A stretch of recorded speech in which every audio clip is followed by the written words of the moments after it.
नमस्कार, मैं हूं निरंजन कुमार और मेरे इस यूट्यूब मंच पर आप सभी का स्वागत है।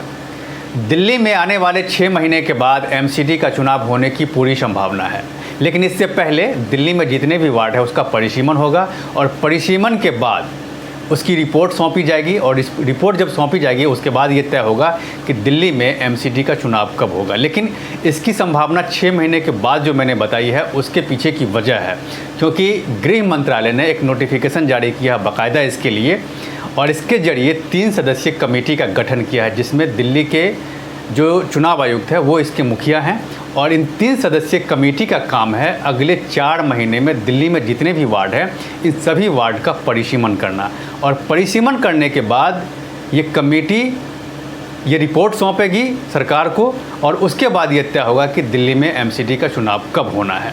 देखिए, वैसे भी दिल्ली में जो एमसीडी का चुनाव होना था वो इसी साल अप्रैल महीने में होना था और इसके लिए लगभग जितनी भी राजनीतिक पार्टियां थी वो सभी राजनीतिक पार्टियां अपनी पूरी तैयारी कर चुकी थी। कैंपेनिंग भी चल रहा था सभी राजनीतिक पार्टियों का और ये उम्मीद की जा रही थी कि आने वाले 2-3 दिन में चुनाव का जो तारीख है उसका अनाउंसमेंट हो जाएगा, लेकिन ऐसा हुआ नहीं और अचानक से केंद्र सरकार ने तीनों ही एमसीडी का एकीकरण करने के लिए एक नोटिफिकेशन जारी कर दिया और इसके बाद लोकसभा और राज्यसभा दोनों ही जगह इसकी मंजूरी दे दी गई और उसके बाद क्या हुआ कि तीनों ही एमसीडी का एकीकरण हो गया।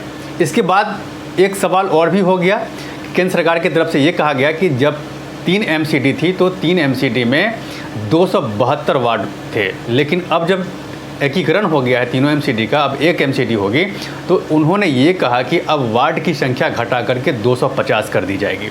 ये बात केंद्र सरकार की तरफ से कही गई।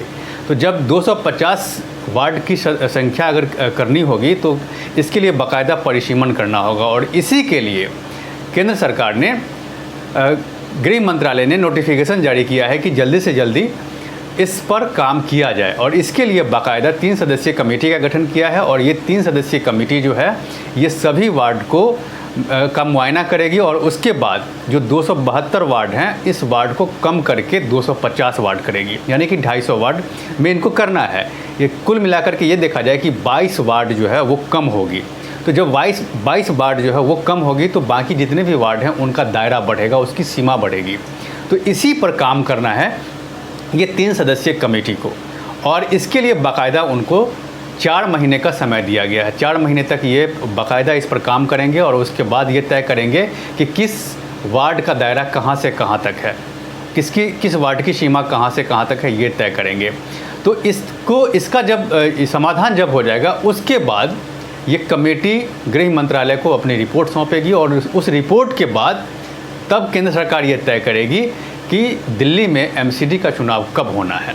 तो ये सारा जो प्रक्रिया है, प्रक्रिया को कंप्लीट होते होते 6 महीना बीत जाएंगे क्योंकि 4 महीने का समय तो ऑलरेडी इस कमेटी को दिया गया है, उसके बाद भी कुछ समय लगेंगे। तो 6 महीना मान करके चला जाए कि 6 महीना और इसमें लगेंगे। अब देखिए, इसको लेकर के पहले भी जो आम आदमी पार्टी है वो और कांग्रेस ने बीजेपी पर आरोप लगाए थे कि जानबूझ करके तीनों एमसीडी का एकीकरण किया गया।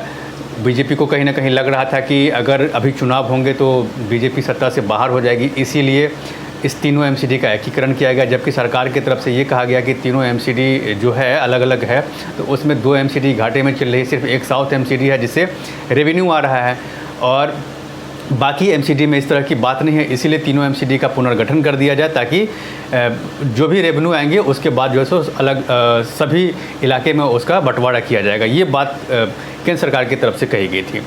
अब जब परिसीमन को लेकर के नोटिफिकेशन जारी हो गया है उसके बाद भी आम आदमी पार्टी ने और कांग्रेस ने केंद्र सरकार पर आरोप लगाए हैं चुनाव को टालने को लेकर के।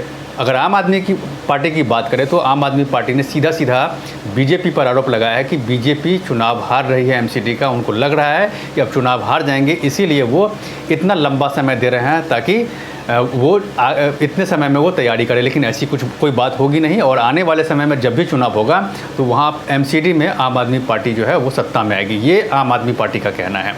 आम आदमी पार्टी ने ये भी कहा है कि जो 3 सदस्यीय कमेटी का गठन किया गया है उनको सिर्फ परिसीमन करने के लिए कहा गया है, लेकिन उसमें ये तय नहीं है कि कितनी सीटें बनाई। दिल्ली म्युनिसिपल कॉरपोरेशन एक्ट है, उसके तहत परिसीमन करने के लिए कमेटी बनाई जा रही है।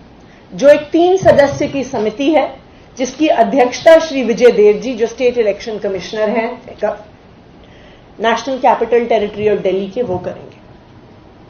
इसमें कहा जाता है कि ये कमेटी 4 महीने में अपनी रिपोर्ट प्रस्तुत करेगी, लेकिन इस पूरे आदेश में यह कहीं नहीं कहा जाता कि कितने वार्ड में पूरी दिल्ली का परिसीमन करना है।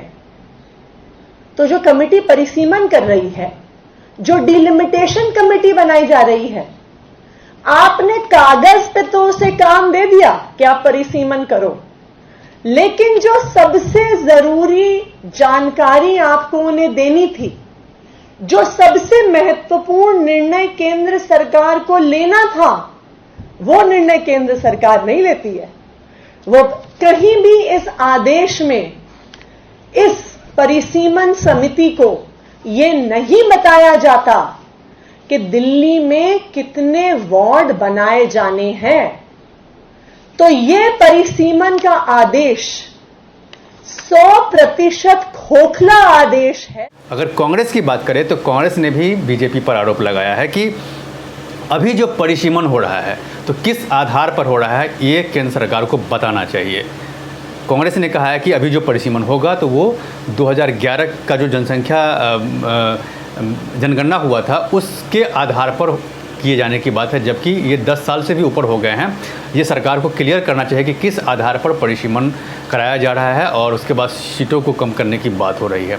तो ये सारी चीज़ें चल रही है। अब ये देखना है कि ये 3 सदस्यीय कमेटी का जो 4 महीने का जो वक्त दिया गया है, इन 4 महीने में ये किस अंजाम तक पहुँचती है, इसके बाद केंद्र सरकार क्या फैसले लेती है और उसके बाद कब चुनाव होता है, इन सारी चीज़ों पे मेरी नज़र बनी हुई है।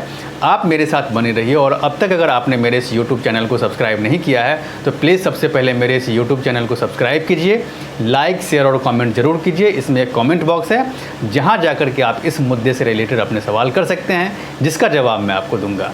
तब तक के लिए धन्यवाद।